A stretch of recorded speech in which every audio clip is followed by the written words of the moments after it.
mulai. Assalamualaikum warahmatullahi wabarakatuh. Waalaikumsalam warahmatullahi wabarakatuh. Oke, puji syukur kehadirat Allah Subhanahu wa Ta'ala. Kita panjatkan. Sebelumnya saya minta maaf mengganggu hari libur kalian yang semestinya bersantai, tapi sesuai dengan kesepakatan kita pada pertemuan yang lalu, kita akan tambah satu mata pelajaran tambahan untuk pertemuan ke-30. Alhamdulillah yang hadir lumayan banyak, tidak sesuai prediksi saya. Ini melewati prediksi saya yang hadir. Jadi di kelas ini ada dua kelas saya panggil, yaitu 10 MIPA 4 dengan 10 MIPA 3. Dan saya menganggap materinya persis sama. Jadi saya gabung ya. Oke, yang bertahan tinggal 15 orang. Nah, baik, saya akan men-share materinya. Ya. Jadi materi yang akan kita pelajari hari ini adalah membandingkan nilai ya. Nilai, ya ingat nilai yang telah kita pelajari kemarin itu ada nilai edukasi, ada nilai edukasi atau pendidikan, ada nilai religius atau agama, ada nilai budaya, ada nilai sosial. Nah, itu yang kita ingin bandingkan antara cerpen dan hikayat. Kemudian unsur kebahasaannya. Ya, unsur kebahasaannya. Ya, kalau bahasanya cerpen itu menggunakan bahasa yang seperti saat sekarang ini, sedangkan bahasanya hikayat yaitu menggunakan bahasa Melayu klasik atau bahasa kuno yang biasa disebut dengan bahasa arkais. Nah, ada pun poin penting yang akan dipelajari. Satu, kita langsung dulu ke mengidentifikasi karakteristik bahasa hikayat. Ya, apakah sebenarnya ciri-ciri bahasa hikayat itu? Oke, Nirmala Sari Imran Nirmala Sari bisa dengar suara saya? Ya, Pak. Oke, silahkan dibaca C. Silahkan. Nilai dan kebahasaan hikayat dengan cerpen. Pada bagian awal telah disinggung bahwa bahasa yang digunakan dalam hikayat berbeda dengan teks lainnya. Secara umum, hal ini disebabkan hikayat menggunakan bahasa Melayu klasik. Berikut ini kamu akan mempelajari kaidah kebahasaan dalam teks hikayat.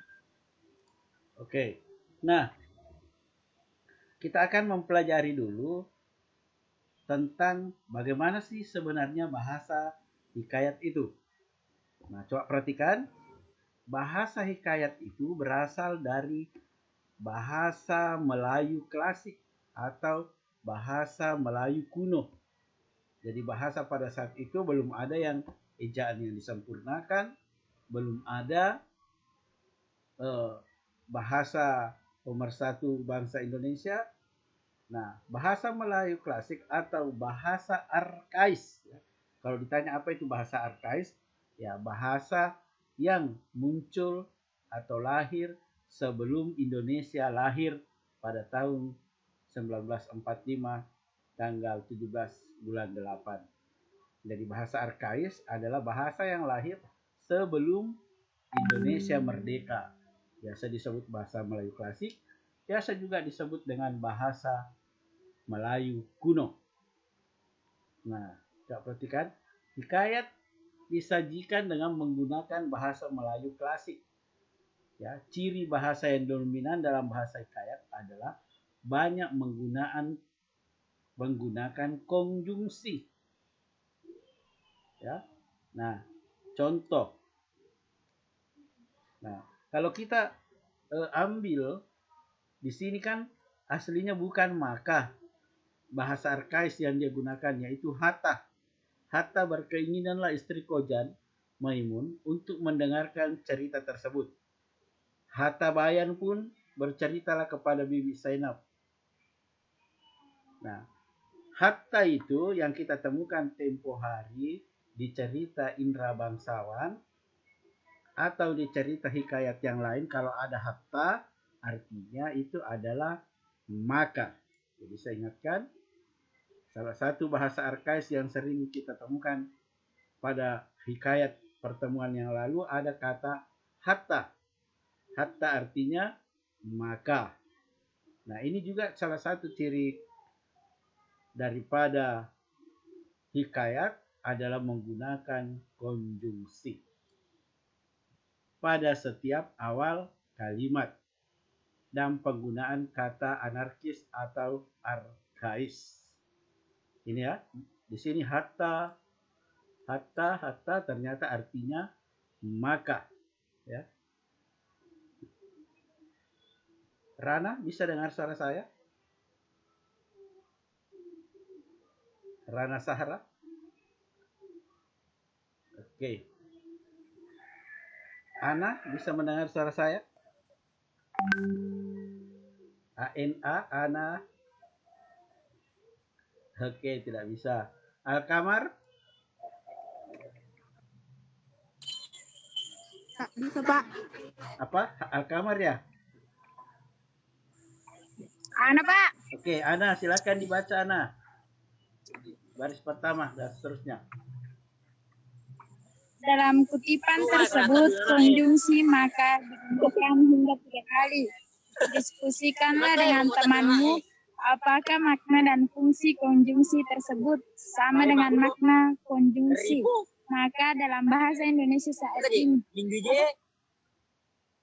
Selain banyak menggunakan konjungsi, hikayat menggunakan kata-kata arkais.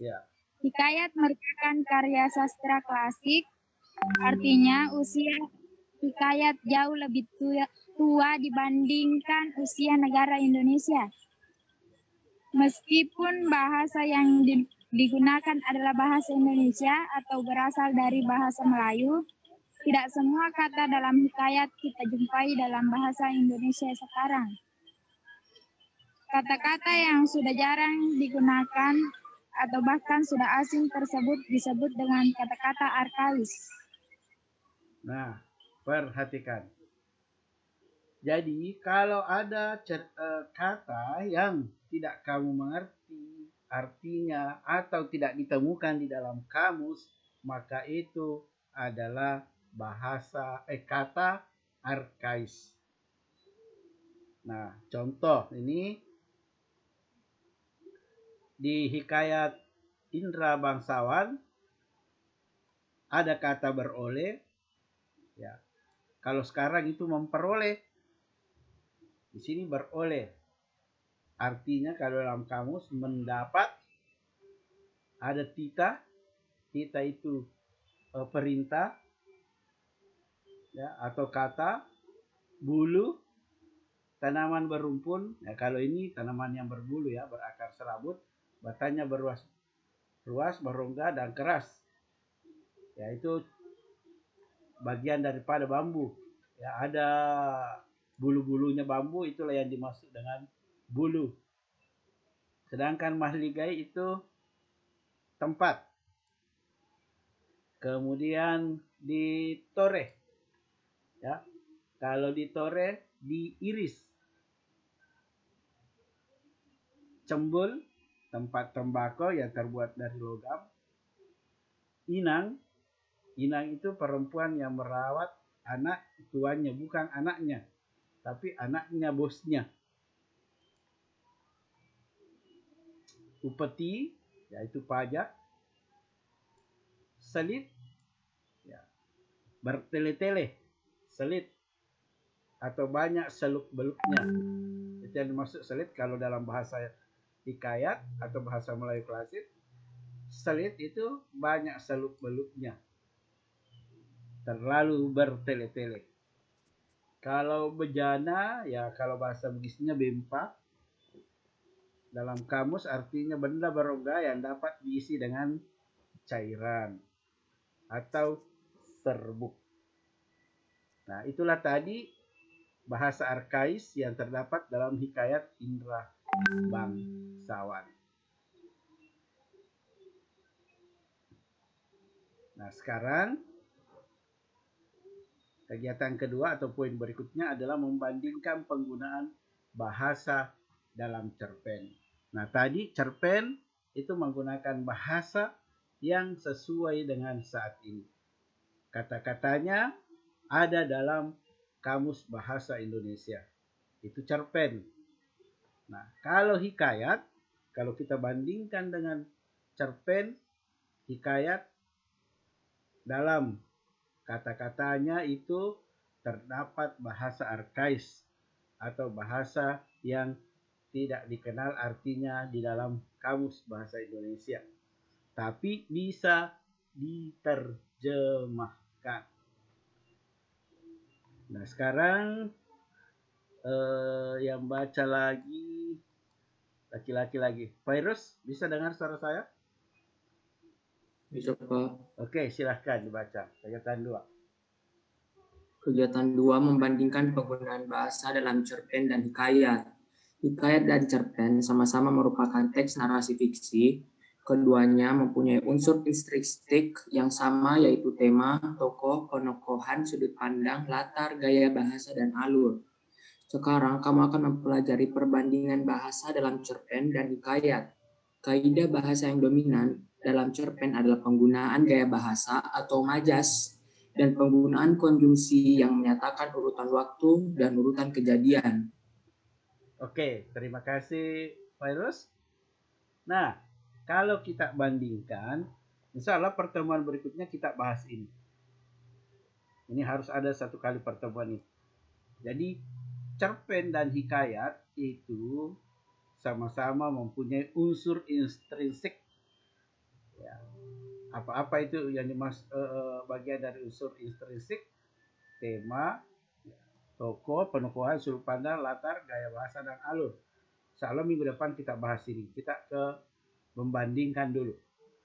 Ya, kalau dibandingkan antara bahasa dan cerpen sama-sama mempunyai unsur intrinsik. Jadi persamaannya sudah tahu, nanti perbedaannya. Nah, sekarang kita disuruh bandingkan perbandingan bahasa dalam cerpen dan hikayat. Kaidah bahasa yang dominan dalam cerpen adalah penggunaan gaya bahasa majas dan penggunaan konjungsi, ya, kata penghubung yang menyatakan urutan waktu. Nah, sekarang A, penggunaan majas. Ya, perhatikan. Ansari, bisa dengar suara saya?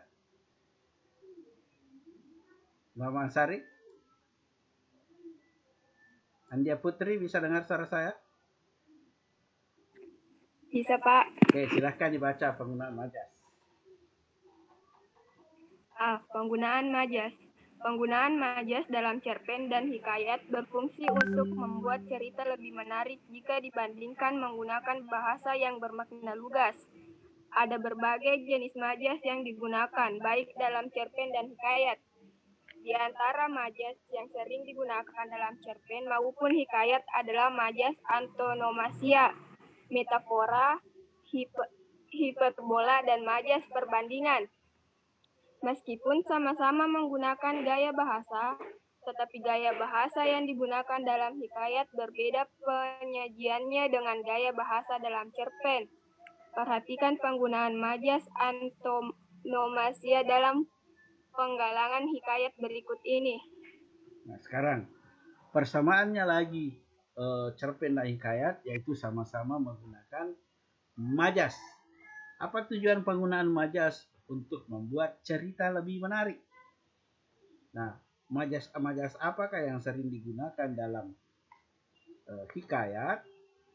Oke, perhatikan. Si miskin laki bini.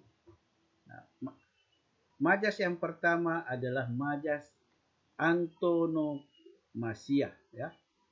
Ini di sini tadi dalam hikayat ada majas antonomia, metafola, hiperbola, dan majas perbandingan. Nah, sekarang kita akan mengajak siswa untuk melihat apa sih sebenarnya majas antonomasia dalam penggalan hikayat berikut. Jadi majas antonomasia adalah majas yang digunakan yang digunakan untuk mengubah nama seseorang sesuai dengan karakternya. Misalnya, saya itu sedikit takut. Ya, makanya terciptalah nama saya si penakut. Jadi kalau saya ketemu kalian, bukan nama aku kita panggil, tapi situ Pak Bitau lagi. Ya, begitu masuknya majas antonomasia. Jangan bergaul dengan Arsya. Kenapa? Itu Marsha sedikit sakit lah kepalanya. Ya, sekalinya ketemu Arsya Mardina, angka sehatul papa dirang ulu. Nah, begitu masuknya majas antonomasia. Ya. Majas di mana kita tidak memanggil namanya orang perbandingannya, tapi dipanggil sesuai dengan karakternya. Nah, contoh si miskin. Ya, si miskin dalam kutipan hikayat di atas merupakan contoh majas antonomasia, yaitu menyebut seseorang berdasarkan ciri atau sifatnya. Ya, angka situ Lagatta. Ya, namanya Andi tapi dipanggilkan Gatta. Kenapa? Karena rambutnya berkeriting. Ya, kok berdekatan dengan Pak Zainal. Kenapa? Nah, itu Pak Zainal pencuri, suka ambil barangnya orang. Pas saya ketemu, bukan nama aku disebut. Atau ketemu temannya, oh datang kita mengajar Pak pencuri. Ya begitu maksudnya. Tidak memanggil nama orang, tetapi memanggil dengan gelar. Contohnya di sini miskin. Kemudian ada penggunaan majas similar. Ya tadi penggunaan majas antonomasia, sekarang penggunaan majas similar. Ya, majas yang membandingkan suatu hal dengan hal lainnya. Kenapa kau nak kamu pemalas sekali? Lihat kau anaknya tetangga. Ya, sebut namanya si ini rajin sekali itu. Nah itu yang dimaksud dengan majas similar, majas yang membandingkan suatu hal dengan hal lainnya. Kenapa kau mengkutu sekali? Lihat teman-temanmu rajin. Nah, di majas yang membanding-bandingkan yang baik dan yang buruk. Nah, biasa juga dikasih kata penghubung. Antara lain seperti laksama, bak, dan bagaikan. Bagaikan pinang dibelah dua. Oh, berarti ya, mirip sekali. Nah, ini tadi masih si miskin.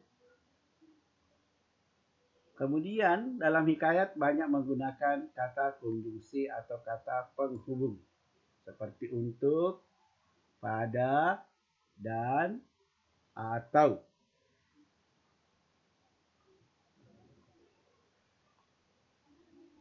Nah, di sini kita disuruh baca hikayat Indra Bayan Budiman dengan pijak keliling. Apa pengalamannya? Ya, tolong buku ini disimpan baik-baik. Ini halaman 132. Ya, silakan disimpan buku manualnya dan buku digitalnya. Kita ke poin berikutnya adalah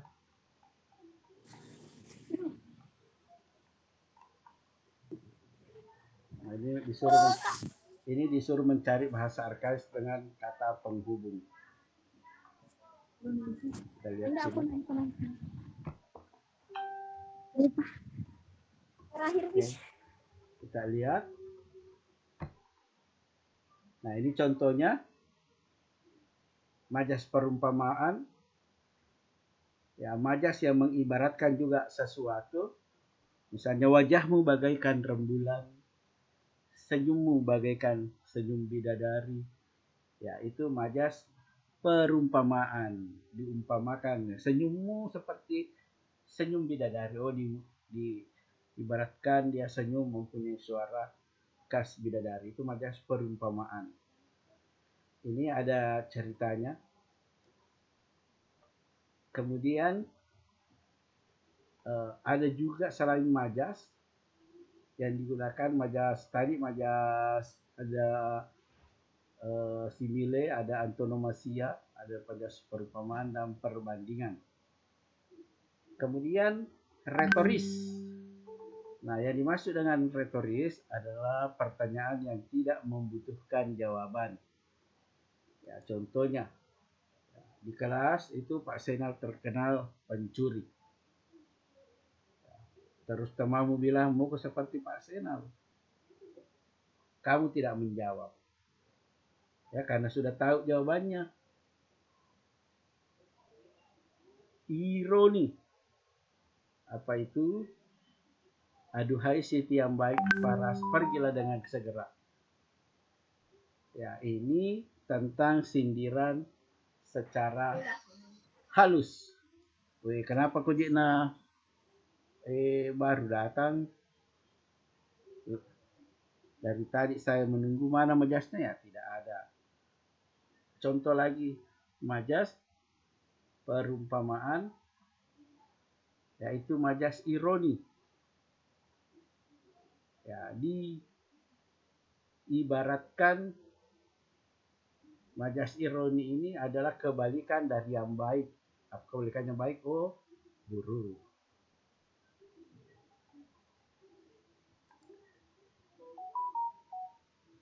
Nah, kegiatan yang terakhir yaitu membandingkan nilai dalam teks hikayat dan nilai dalam cerpen. Ingat, nilai yang dimaksud tadi ada nilai edukasi, ada nilai religius, ada nilai keagamaan. Ya. Nilai yang ada dalam teks hikayat sama dengan nilai yang ada dengan cerpen. Sama tadi dengan unsur intrinsiknya. Unsur intrinsik di hikayat sama juga dengan unsur intrinsik di cerpen. Ya, ini cuma dibandingkan saja antara kutipan hikayat dengan kutipan cerpen. Ya, ini.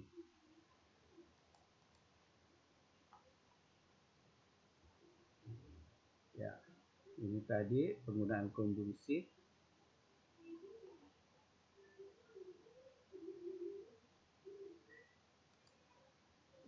Nah, ini kutipannya. Maka, ya, di hikayat itu kata penghubung konjungsi.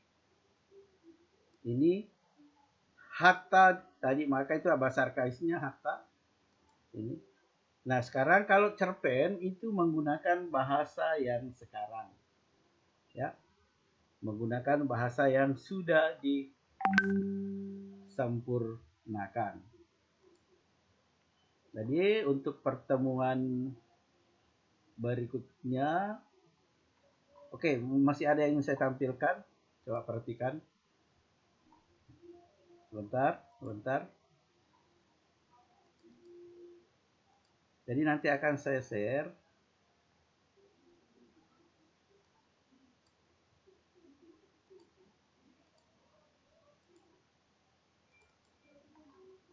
Ini tadi nilai-nilai dalam hikayat, nanti saya share.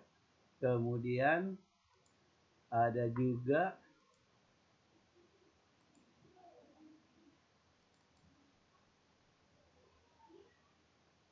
perbedaan cerpen dan hikayat. Ya, kalau hikayat menggunakan kata kuno atau arkais atau Melayu klasik. Jadi kalau dibandingkan dengan cerpen, ya cerpen menggunakan kata-kata modern. Ini kelihatan tidak? Putri, kelihatan tidak ini yang saya tampilkan? Halo? Perbedaan hikayat dengan cerpen. Saya tampilkan ulang. Ini ya, kelihatan ya? Ana, kelihatan tidak ini? Iya Pak, kelihatan. Ya, ini perbedaannya. Jadi nanti kalau mau ditransfer hikayat menjadi cerpen, ya kata-katanya bahasa hikayat yang kuno-kuno itu, yang klasik, ya dirubah dulu menjadi bahasa modern. Nah, hikayat banyak diawali dengan konjungsi. Ya. Apa contohnya tadi itu? Syahdan, maka, dan hatta. Seperti itu syahdan, maka itu hatta. Hikayat lebih sulit dipahami, cerpen lebih mudah dipahami. Kenapa? Karena menggunakan kata-kata modern. Oke, satu lagi saya perlihatkan dulu. Nah, apa persamaan hikayat dengan cerpen? Tadi perbedaannya. Ya, persamaannya ya sama-sama menggunakan majas. Ya. Ya, persamaannya cerpen dengan hikayat sama-sama menggunakan majas. Ya, terdapat pengkombinasian kalimat narasi, deskripsi, dan dialog. Kalau narasi ya memaparkan secara panjang lebar, makanya ceritanya hikayat itu banyak. Banyaknya ini kutulis. Ya, kemudian ada deskripsi, misalnya Indra Bangsawan itu siapa? Oh, ternyata Indra Bangsawan itu adalah raja dari negeri seberang. Kemudian dialog. Kalau dialog saya kira sudah tahu, ini contohnya.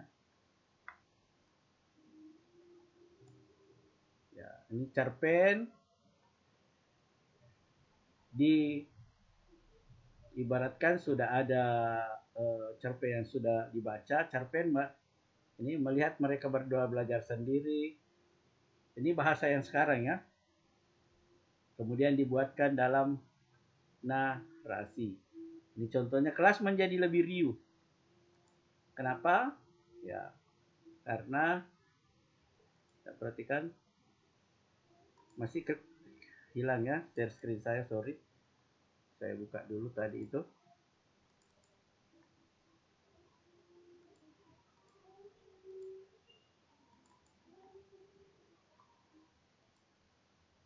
Kelihatan? Kelihatan ya? Nih. Iya. Hikayat banyak menggunakan konjungsi maka, syah, dan hatta. Hatta itu tadi maka, syah dan itu. Siska tidak usah dulu coret-coret layarnya. Sedangkan cerpen tidak menggunakan konjungsi di bagian awal. Kemudian perbedaan berikutnya, hikayat lebih sulit dipahami, sedangkan cerpen lebih mudah dipahami. Ya, kenapa? Karena penggunaan bahasanya. Oke, sampai di sini ada yang ingin ditanyakan? Ada yang ingin ditanyakan? Tidak ada, Pak. Tidak ada ya? Oke, jadi kalau begitu saya simpulkan saja. Jadi saya simpulkan untuk materi kita hari ini, yaitu ada 3 poin penting. Saya kembali. Nah ini, poin penting tadi yang pertama adalah mengidentifikasi karakteristik bahasa hikayat. Jadi intinya di situ di nomor 1, karakteristik bahasa hikayat adalah bahasa arkais atau bahasa Melayu klasik atau bahasa Melayu kuno, atau yang lebih keren disebut dengan bahasa arkais, yaitu bahasa yang lahir sebelum Indonesia merdeka. Kemudian poin berikutnya itu membandingkan penggunaan bahasa. Kalau penggunaan bahasanya cerpen, kebanyakan menggunakan, ya bukan kebanyakan, harus menggunakan bahasa Indonesia yang baik dan benar sesuai dengan ejaan yang disempurnakan. Sedangkan hikayat bahasanya ya, kebanyakan menggunakan konjungsi atau kata penghubung dan banyak menggunakan kata arkais. Nah, nilai dalam tes hikayat dan cerpen itu ya sama Ji.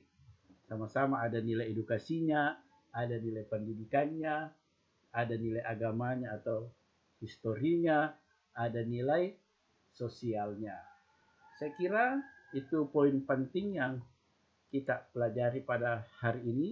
Silahkan dinyalakan kameranya supaya saya absensi untuk pertemuan ke-30.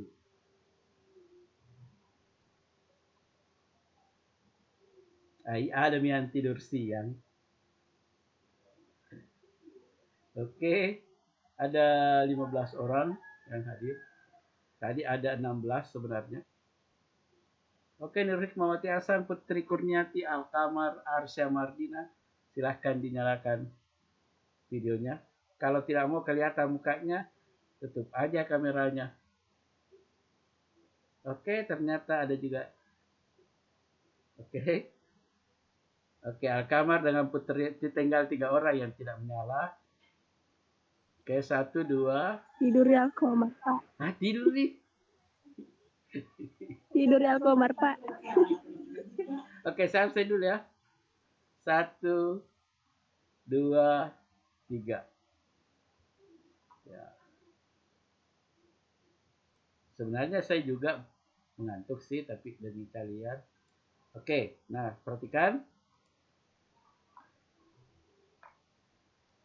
Ya sudah. Ya nanti materi sudah ada di Classroom juga, ya. Materi juga akan saya simpan di YouTube. Semua apa yang kita lakukan tadi hari ini, rekamannya akan saya simpan di YouTube. Oke? Ada lagi yang mau bertanya? Sudah mau sekolah orang itu? Sudah disimulasikan. Yang kuliah itu tidak boleh ada yang ke kantin.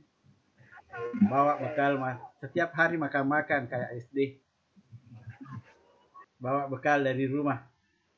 Ya. Jadi beritahu orang tua ya tiap hari Kak nanti itu makan-makan. Siapkan memang rantangku. Gitu. Jadi ya guru juga bawa bekal dari rumah. Tidak boleh mengganggu makanannya siswa. Tidak sama kalau makan-makan ke waktu SD. Dikasih guru ini tidak boleh. Oke. Tidak ada lagi ya. Berapa jam orang sekolah nanti, Pak? Paling lama sampai jam 12. Ya. Cepat dipulang. Kemudian itu misalnya 10 MIPA 3 dan 4 itu jumlahnya 35.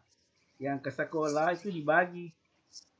Ya, dibagi 2. Yang hadir mungkin cuma 16 orang per 1 kali masuk. Jadi tidak boleh terlalu ramai. Ya. Mulai kapan nih, Pak?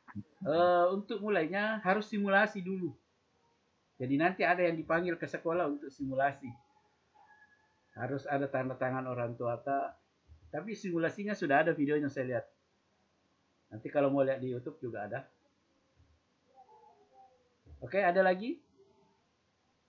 Pertanyaan? Oke, tidak ada, Bidi? Oke, dengan ucapan Alhamdulillahirrabbilalamin. Saya ucapkan terima kasih banyak. Tadi sempat tembus 17 orang. Mungkin ada 2 orang koneksinya bagus. Sekali lagi saya ucapkan banyak terima kasih. Karena saya sudah mengganggu hari liburnya. Hari yang waktunya untuk santai. Ya, tiba-tiba kita belajar bahasa Indonesia. Sekali lagi saya ucapkan terima kasih. Dengan ucapan Alhamdulillahirrabbilalamin, pertemuan ke-30 saya nyatakan sudah selesai. Assalamualaikum warahmatullahi wabarakatuh. Waalaikumsalam warahmatullahi wabarakatuh. Waalaikumsalam warahmatullahi